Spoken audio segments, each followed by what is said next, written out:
त्यांच्या गुप्तचर विभागाने फितूर आणि शत्रूशी हातमिळवणी करणाऱ्या लोकांवर सतत लक्ष ठेवले. शत्रूंच्या गडांवर असलेल्या लष्करी तुकड्यांची माहिती, पुरवठा व्यवस्थापन आणि गडांतील अडचणींविषयी सविस्तर माहिती मिळवून देण्याचे काम गुप्तहेर करत असत.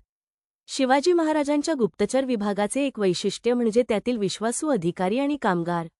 यामध्ये काही खास अधिकारी नेहमी स्वराज्यासाठी अत्यंत संवेदनशील काम करत असत. शत्रूच्या प्रदेशात जाऊन स्थानिक जनतेच्या मदतीने माहिती मिळवणे, तिथल्या परिस्थितीचा अभ्यास करून योग्य ती योजना आखणे आणि वेळेवर संदेश पाठवणे हे त्यांचे काम असे. गुप्तचर विभागाच्या या कार्यक्षमतेमुळे शिवाजी महाराजांना आपल्या लष्करी मोहिमांचे नियोजन अधिक प्रभावीपणे करता आले आणि शत्रूंवर प्रचंड दबाव आणता आला.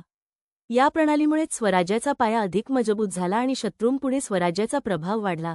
गुप्तहेरांनी केवळ शत्रूची माहिती गोळा करून दिली नाही, तर स्वराज्याच्या सुरक्षेसाठी आणि योजनांसाठी महत्त्वाचे योगदान दिले.